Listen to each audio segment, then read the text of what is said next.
Bueno, entonces nuevamente los saludo muy afectuosamente, ya recordando que estamos pues en esta recta final, tanto del año como pues del proceso formativo, importante pues estar muy atentos dentro del proceso.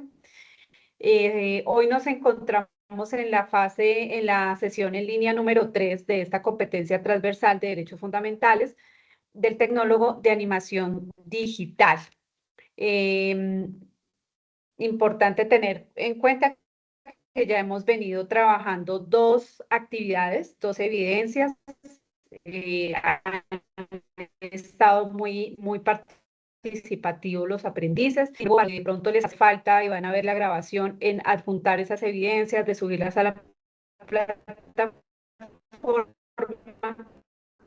invitarlos para que lo hagan lo más pronto posible, que no se nos vayan acumulando y pues vayamos de pronto a un comité y eso. Entonces la idea es que podamos ponernos al día con esas pendientes y pues hoy empezar a trabajar la última evidencia que corresponde a esta competencia transversal de derechos fundamentales en el trabajo con el tecnólogo de animación digital, la ficha 297181. Bueno, acá nuestro acostumbrado orden del día, ya lo hicimos. Vamos a tener pues claridad del último resultado de aprendizaje que vamos a abordar, a explicar un poquito la temática y al final pues vamos a mirar esa evidencia que debemos entregar, cuándo la debemos entregar, de qué se trata y en dónde debemos remitirnos para su entrega. Y al final pues nuestros espacios de dudas o inquietudes. Bueno, el último resultado de aprendizaje, entonces, es como un recorrido que hemos hecho dentro de esta competencia. Entonces, recordemos que la primera evidencia lo que hicimos fue conocer un poco cómo son las dinámicas económicas de la realidad donde estamos, cómo se mueve, cómo se dinamiza el tema de empleo, cómo lo ven, si existen efectivamente garantías en los derechos laborales o no existen. Por el contrario, hay muchísima vulneración de ellos, condiciones indignas de trabajo. Bueno, ¿qué es lo que hay? Ahí nos permitió como tener una radiografía de lo que encontramos y hacer como una muestra precisamente de lo que se ve no solamente en esa región, sino seguramente se proyecta y se irradia a todo el territorio. En la noche de hoy vamos a iniciar el último resultado de aprendizaje denominado participar en acciones solidarias teniendo en cuenta el ejercicio de los derechos humanos y de los pueblos y la naturaleza. Veíamos también en la sesión pasada cuáles eran esos derechos individuales y colectivos que se tienen dentro del ámbito laboral. Hoy vamos a mirar un poco, bueno, qué pasa cuando esos derechos no se cumplen, ¿no? ¿Qué herramientas existen para hacer valer o para ejercer o para garantizar que esos derechos se cumplan efectivamente? Vamos a mirar un poquito cuáles son esos derechos, cuáles son esos mecanismos dentro de esa temática. Vamos a hablar un poquito de derechos de petición, de tutela. Y cómo se abordan y qué tan importante es que absolutamente todos tengamos conocimiento de esto, no solamente en el ámbito laboral, sino seguramente en el tema personal. Algunos han tenido ya la vivencia de hacer derechos de petición y, ¿por qué no también interponer acciones de tutela? Importante que nos familiaricemos con estos términos porque esos son los mecanismos e instrumentos que la ley nos otorga, nuestra constitución política, para hacer valer pues precisamente que esos derechos se cumplan y que no haya vulneración de los mismos. Entonces, vamos a mirar un videíto que nos da como también idea, nuevamente recorderis de lo que vimos la sesión pasada, pero voy aquí a dejar de compartir porque creo que compartí sin sonido. Voy a nuevamente a compartir para que ustedes lo puedan escuchar. Listo. Cha, cha, cha, cha. Voy a compartir acá toda la pantalla con sonido. ¿Sí? Les voy a compartir acá el video. Ustedes me dicen si lo ven, si lo escuchan.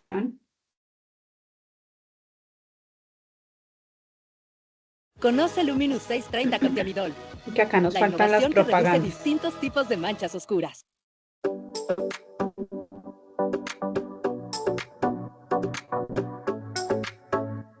Juan ha trabajado durante 4 años en una empresa privada recibiendo un salario de 2.500.000 pesos por medio de un contrato a término indefinido. La empresa no le pagaba su pensión y ARL. Ante esta situación, Juan se acercó a la Dirección Territorial del Ministerio del Trabajo de la ciudad para dar a conocer su caso. El Ministerio del Trabajo realizó una inspección a la empresa y comprobó que estaba incumpliendo el pago a seguridad social de los trabajadores. El Ministerio del Trabajo impuso una multa y dio a conocer a los trabajadores los derechos laborales que tienen al prestar sus servicios a una organización. Las trabajadoras y trabajadores tienen derecho a un salario justo y equitativo, que debe ser suficiente para cubrir sus necesidades básicas y las de su familia. Derecho a la seguridad social. Esto incluye salud, pensión y riesgos laborales. Derecho a la estabilidad laboral. Significa que los trabajadores con contrato a término indefinido no pueden ser despedidos sin una causa justa. De lo contrario, tienen derecho a una indemnización. Derecho a la libertad sindical. Tienen derecho a afiliarse a un sindicato y participar en actividades sindicales sin que esto afecte su relación laboral con el empleador. Derecho a la negociación colectiva. Este es un derecho que les permite negociar colectivamente con su empleador las condiciones laborales, salariales y de trabajo. Derecho a vacaciones remuneradas. Estas varían según la duración del contrato y la antigüedad en la empresa. Derecho a prestaciones sociales. Los empleadores tienen la obligación de pagar las prestaciones sociales a sus trabajadores. Estas incluyen el salario mínimo, horas extra, vacaciones, primas de servicio y las cesantías. Calzado y vestido de labor o dotación. Este es un pago en especie que el empleador hace al trabajador o trabajadora cada 4 meses y corresponde a un par de zapatos y un vestido completo adecuado a la tarea que desempeñe.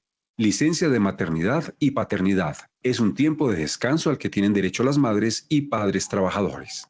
Estimado trabajador, si sus derechos laborales están siendo vulnerados, no se quede callado. Acérquese a la Dirección Territorial de su ciudad o Inspección Municipal y presente su denuncia o queja. Un inspector del Trabajo y Seguridad Social adelantará una actuación administrativa por presunta violación a la normatividad laboral. Esta denuncia también puede tramitarse de manera virtual en la página web www.mintrabajo.gov.co seleccionando el enlace Erradicación de PQRSD.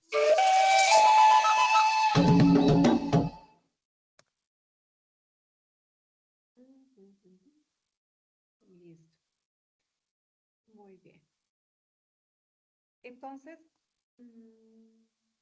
volvemos acá.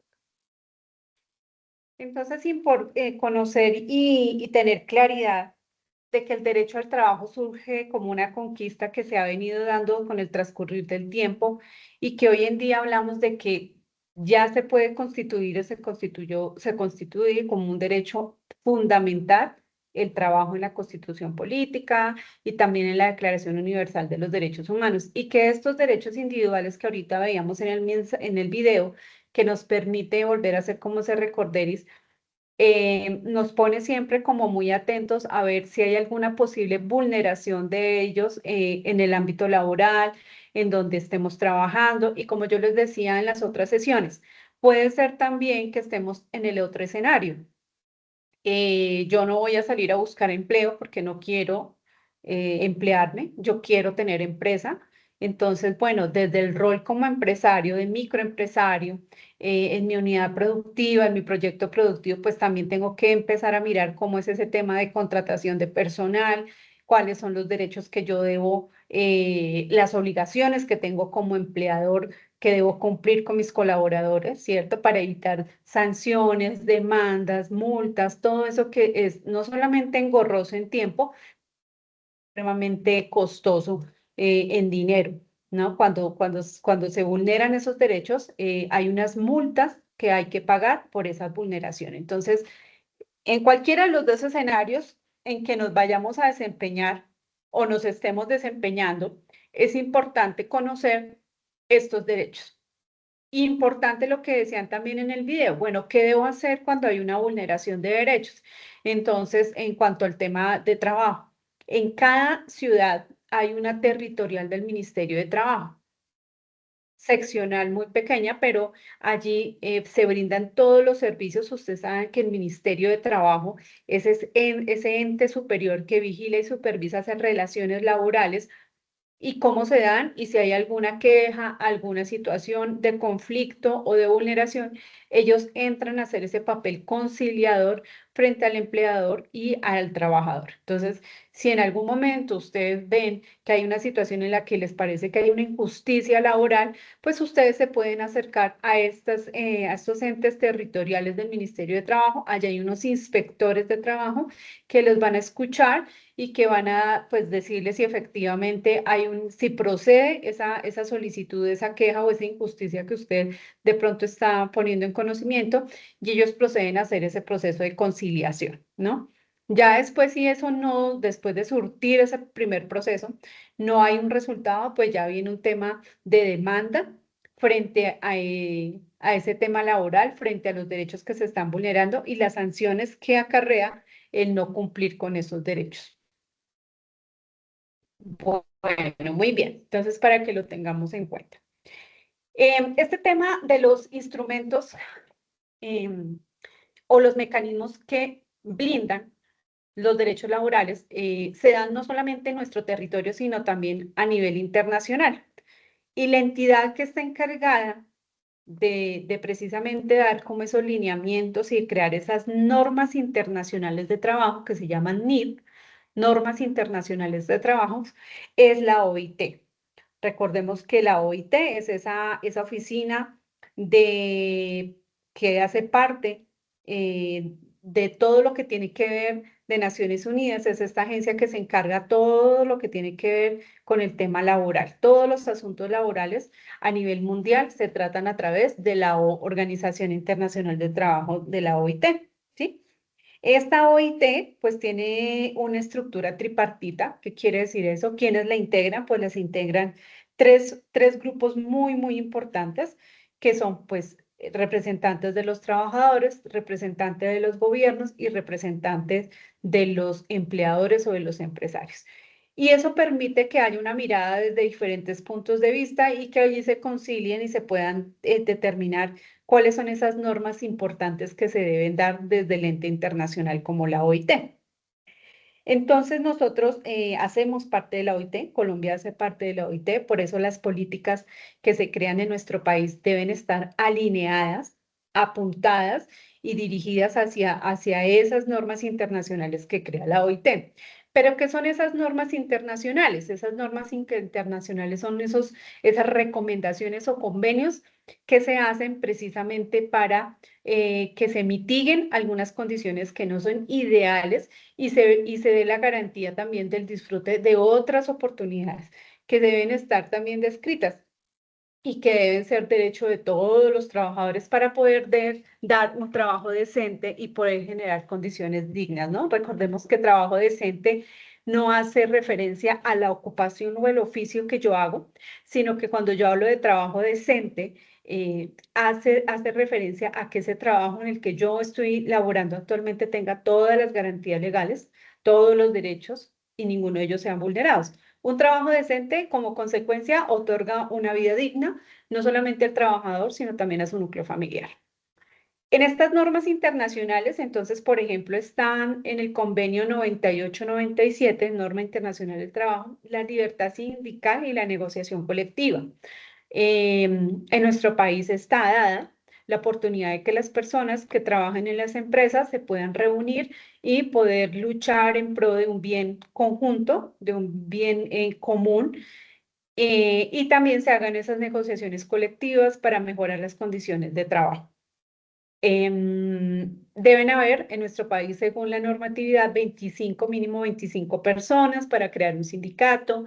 Debe tener una autorización del Ministerio de Trabajo, debe ser una organización, pues obviamente sin ánimo de lucro, y debe estar muy bien organizada con unos estatutos.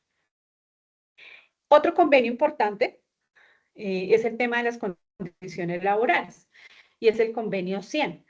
Esta norma internacional de trabajo en el convenio 100 habla de esas condiciones ideales que deben tener todos los trabajadores. Y de aquí que hoy en día es algo muy bueno que se dio. Hoy en día hablamos de que todas las empresas deben tener un programa de seguridad y salud en el trabajo. Hace unos años, pues ese tema como que no era relevante y no era importante y como que a todo el mundo, pero ¿qué es ese tema de seguridad y salud en el trabajo? Y poco a poco se fue implementando y se le dio dando la relevancia que tenía. Y hoy en día es obligatorio que todas las empresas tengan programas de seguridad y salud en el trabajo. ¿Por qué? Pues que estos programas lo que pretenden es cuidar el bienestar de los trabajadores, su salud física, su salud mental, su estado emocional, ¿cierto? Las condiciones en donde trabajan, su lugar de trabajo, que tenga todas las condiciones para evitar enfermedades laborales, para enfermedad, accidentes laborales, que pues repercuten en el deterioro de la condición de las personas. La jornada laboral también, recordemos que es uno de los derechos, y aquí está dentro de las normas internacionales de la OIT, las jornadas laborales, que aquí en nuestro país hemos ido reduciéndola, ¿cierto? Hay una meta de reducción de esa jornada laboral y también en esas jornadas laborales hay unos periodos de descanso que son obligatorios, que buscan el equilibrio de la salud física y mental y el equilibrio entre el trabajo y la salud física y mental. Los salarios, entonces acá también hablaba de la importancia, en este convenio habla de la importancia donde sea valorada la experiencia, la formación que tenga el trabajador y así mismo pues, sea equitativo ese salario. En el convenio 111, que haya igualdad de oportunidades para todas las personas, igualdad de condiciones laborales.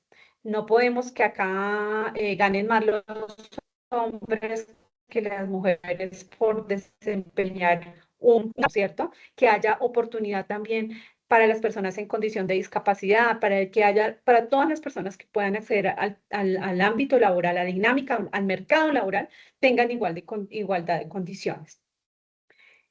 También dentro de estas normas internacionales hablamos de la erradicación de las peores formas de trabajo.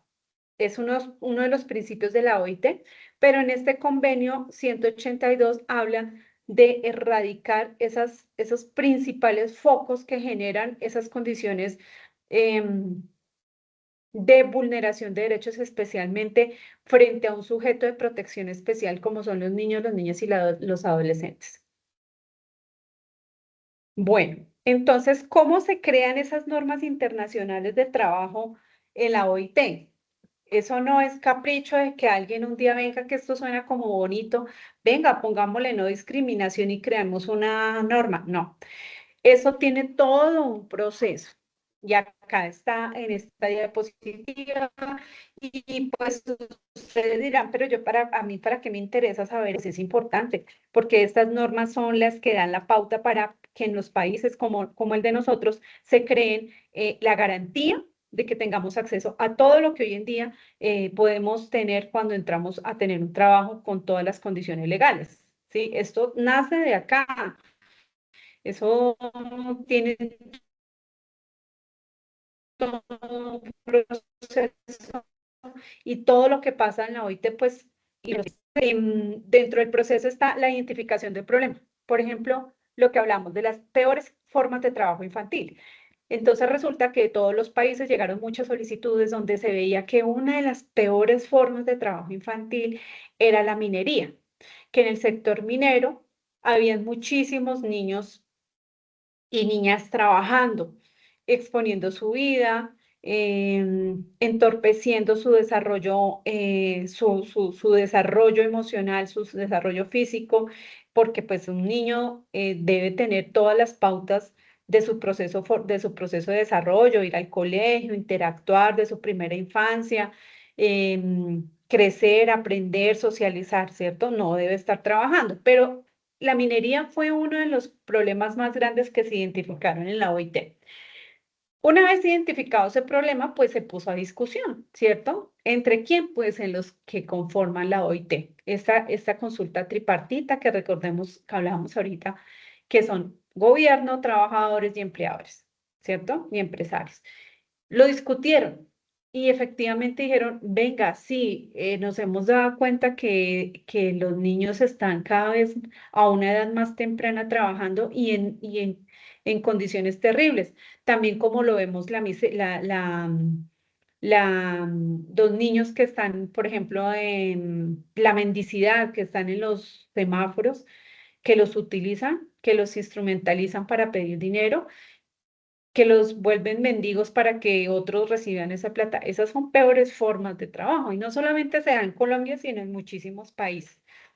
Entonces, bueno, después de esta discusión, este grupo tripartita dijeron, sí, efectivamente es un problema. Lo vamos a exponer en la conferencia internacional. Ustedes saben que ellos se reúnen en Ginebra, Suiza, ¿cierto? Cada año y allí es precisamente donde hacen ese proceso de validación y de aprobación de esas normas internacionales, de esas nuevas normas que pueden salir o esos nuevos convenios. Allí en esta conferencia internacional se aprueba. Muy bien. Listo, efectivamente, se identificó el problema, se creó una norma, un convenio y se ratifica. ¿Qué pasa? Los países pueden decir si estamos de acuerdo o no estamos de acuerdo. Si el país está de acuerdo con esa norma internacional, ratifica que efectivamente es importante para sus políticas de empleo, para sus políticas de trabajo, para sus políticas de protección a su población vulnerable. Entonces lo ratifica. Cuando un país ratifica que está de acuerdo con esa norma internacional, pues este país se somete también a que tenga un seguimiento y una supervisión por parte de la OIT, pero la OIT no lo deja solito, sino que hay representantes y profesionales de este organismo que están visitando a los países, que están asesorándolos, que los están orientando frente a la implementación de esa norma en cada uno de los países, ¿sí? En nuestro país, pues tenemos políticas de erradicación de trabajo infantil, ¿sí? Y viene de todas estas normas internacionales. Entonces, aquí como para que nos demos cuenta un poquito que esto no es capricho de nadie, sino que obedece también al cumplimiento de unas normas de protección de los derechos y en este caso de los derechos del trabajo desde el ente internacional. En nuestro país, ¿cómo funciona? Pues en nuestro país también hay unos mecanismos que, bueno, se me olvida decirles acá, esta OIT también recibe solicitudes de los países frente a vulneraciones de derechos y también se puede convertir en una norma internacional alguna vulneración que se haya hecho, cómo evitar que llegue a pasar eso. Este órgano también recibe esas quejas y se pueden escalar hasta allá cuando hay una vulneración repetidamente y de carácter, pues obviamente muy, muy relevante a este organismo. En nuestro país, la Constitución política nos da la posibilidad de garantizar a los ciudadanos que se cumplan los derechos fundamentales. ¿Y qué pasa cuando no se cumplen? ¿Qué pasa cuando hay una vulneración? Entonces, en ese caso, pues tenemos dos instrumentos importantes, o bueno, tres instrumentos importantes.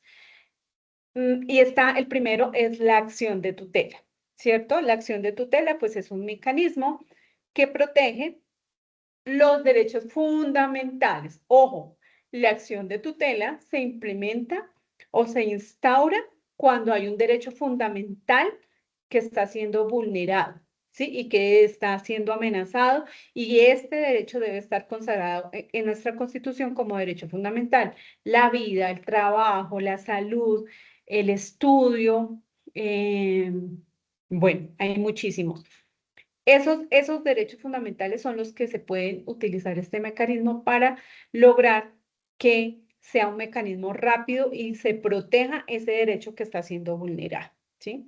Ay, venga, es que yo quiero salir todos los días del trabajo a las 4 de la tarde, tengo una jornada todo el día, mi jornada normal, pero yo quiero salir a las 4 de la tarde. Voy a poner una acción de tutela porque es que me están vulnerando el derecho a salir más temprano, yo necesito salir a las 4 de la tarde. No, eso no es un derecho fundamental, ¿sí? Entonces es importante tener claro para que las tutelas sean procedentes. A veces tutelamos por entutelar y cuando eso pasa, pues simplemente es un desgaste para nosotros, es un desgaste también para los juzgados, para los jueces, porque no es procedente esa acción de tutela. Entonces es importante que cuando vayamos a interponer una acción de tutela es porque efectivamente nos estamos dando cuenta que hay una vulneración de un derecho fundamental, de un derecho fundamental. ¿Listo? Entonces, pues en consecuencia, la acción de tutela protege los derechos fundamentales, protege ante una situación de amenaza o vulneración, es un mecanismo que es muy rápido, se resuelve en muy corto tiempo, de 10 a 20 días máximo debe estarse resolviendo una acción de tutela y esta siempre se presenta ante un juez. Siempre se debe interponer ante un juez. Muy bien, importante.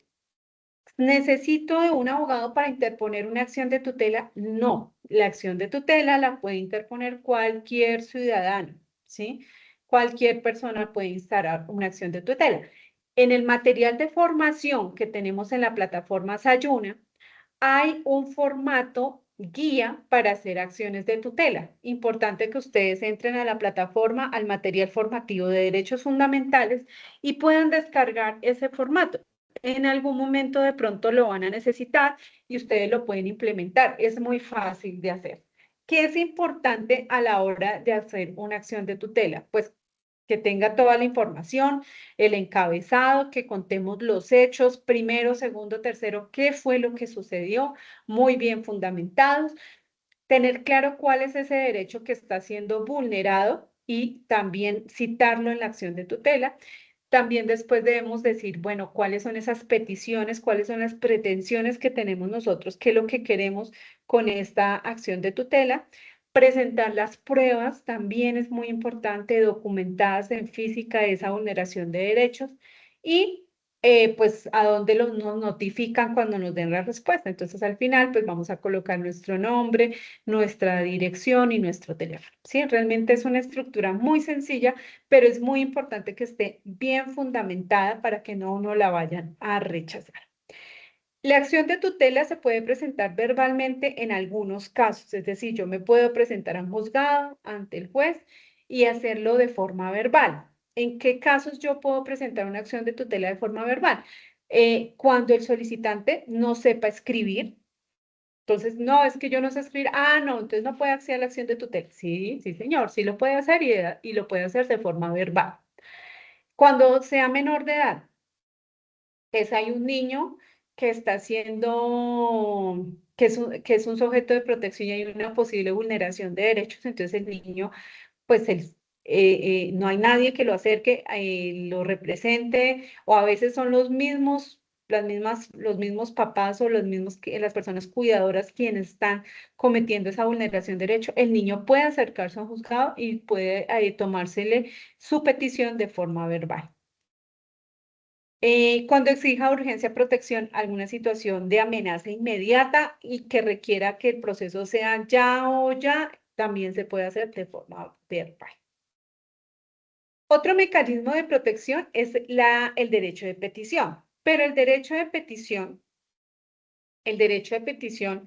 inicialmente pues también tiene unas características importantes. El derecho de petición es un derecho fundamental. ¿Qué quiere decir eso? Pues que si yo paso un derecho de petición, una solicitud a una empresa y la empresa o la entidad o el organismo no me lo contesta, pues eso es considerado como una vulneración a un derecho. ¿Sí? Porque el derecho, digamos, el derecho de petición es como la primera opción que yo tengo como ciudadano para hacer una solicitud formal, respetuosa sobre algún tema específico a una entidad. Si esa entidad no me contesta, que se determina, se cataloga como un silencio administrativo. Si esa entidad no me contesta, pues yo puedo proceder a interponer una acción de tutela. ¿Por qué? Porque me están vulnerando un derecho fundamental como es el derecho de petición. ¿Sí? Entonces es importante iniciar. Cuando yo tengo una inconformidad, puedo iniciar por un derecho de petición. Cuando no me contestan ese derecho de petición se constituye en una prueba para yo adjuntarla en mi acción de tutela.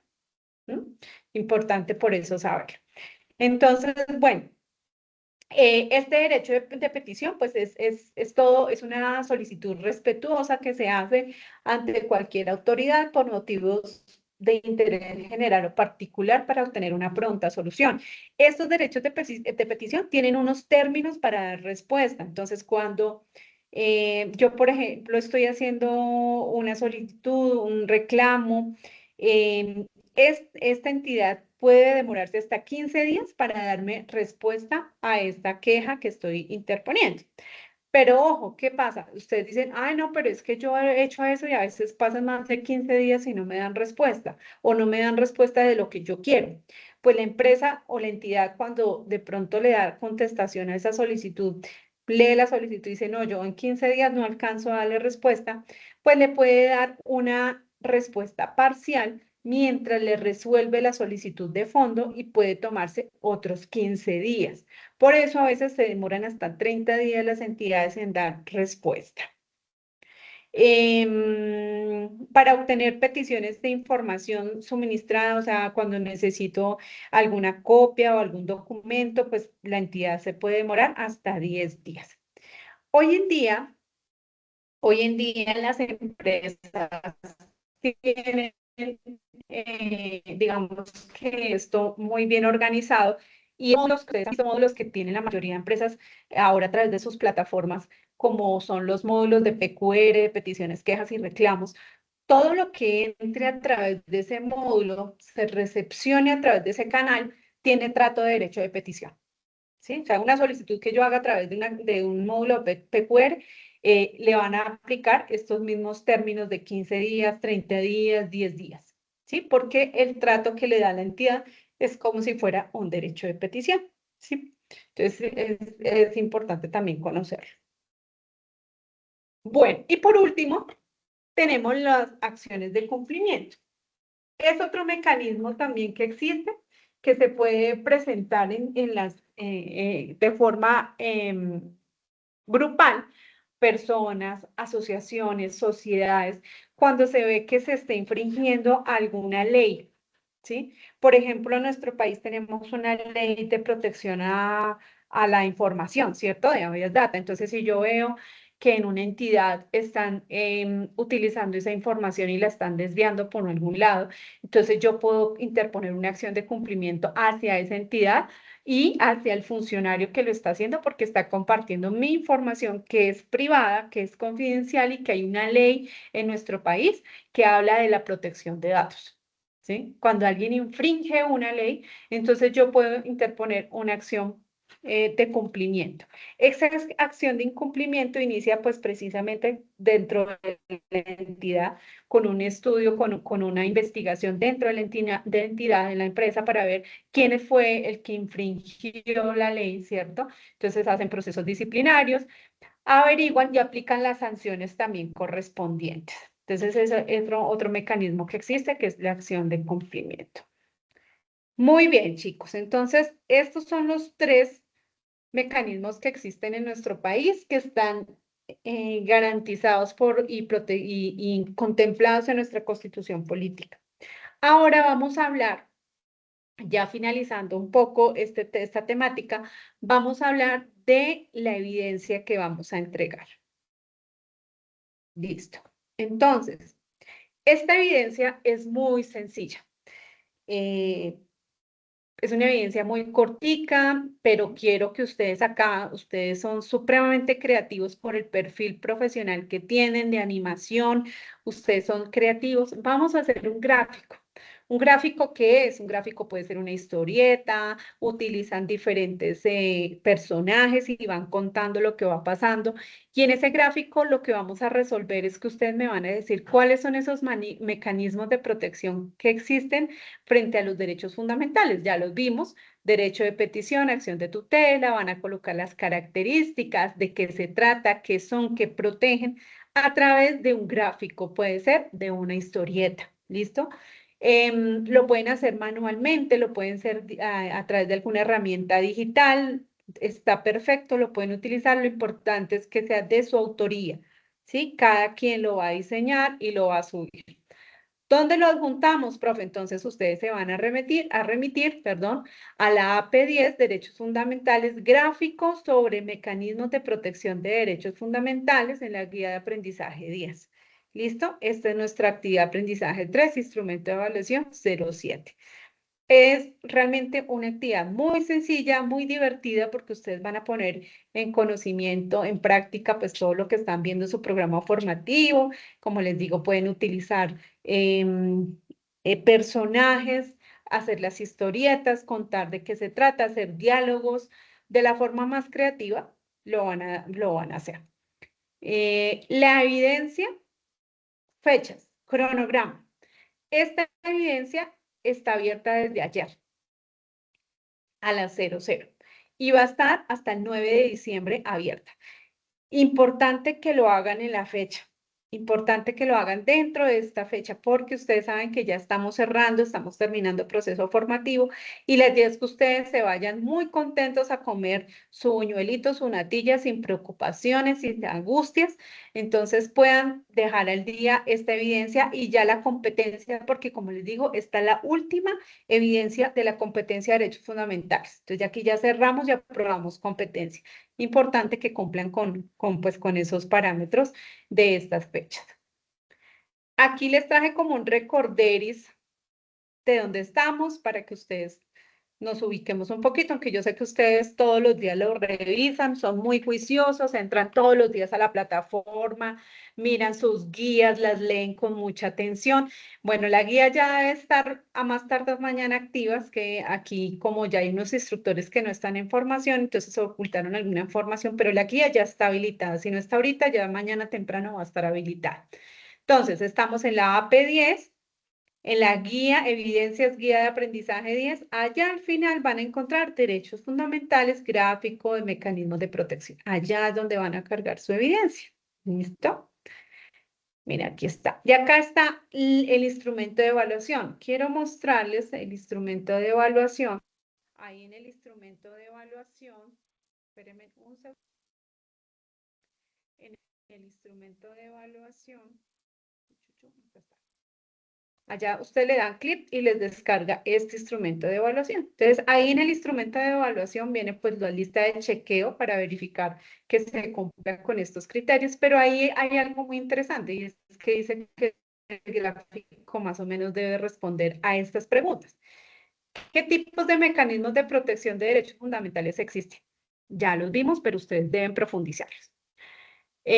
¿Cuáles son sus características de cada uno? ¿Cuál es su finalidad? ¿Qué busca el derecho de petición y qué busca la acción de tutela y la acción de cumplimiento? ¿Para qué sirven? ¿Por qué son importantes? ¿Sí?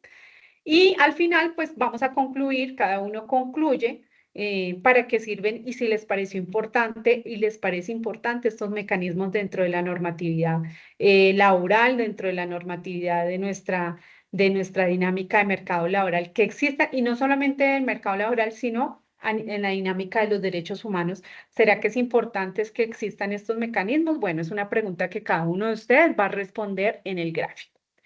Y pues al final, pues vamos a evaluar que el gráfico sea llamativo, conciso, de su autoría propia, que no vaya a haber plagio, ¿cierto? Importante todo eso, que ustedes saben que nuestro reglamento al aprendiz es muy claro en el tema, que ustedes lo hagan, que se dediquen el tiempito. Este es un tema importante, bonito, para que ustedes lo sepan, para que lo conozcan, para que lo manejen, para el de vida diaria, de nuestro día a día. Entonces, es un tema interesante.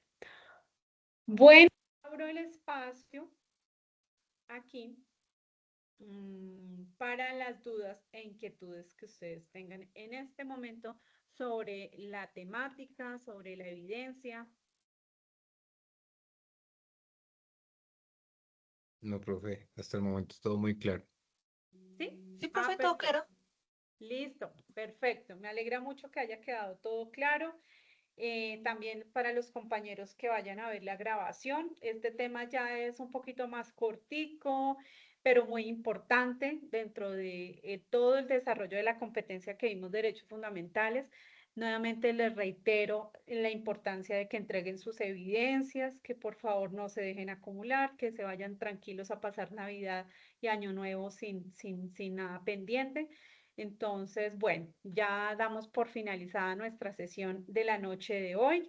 Les deseo un feliz descanso, una feliz noche y cualquier duda que tengan, por favor, a través de mensajería interna o en el WhatsApp, ahí están mis datos, Con todo gusto estaré presta para colaborarles en lo que necesiten o a bien tengan.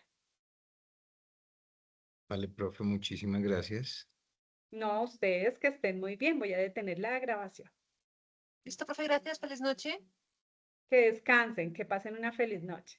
Feliz noche, que estén bien. Hasta luego.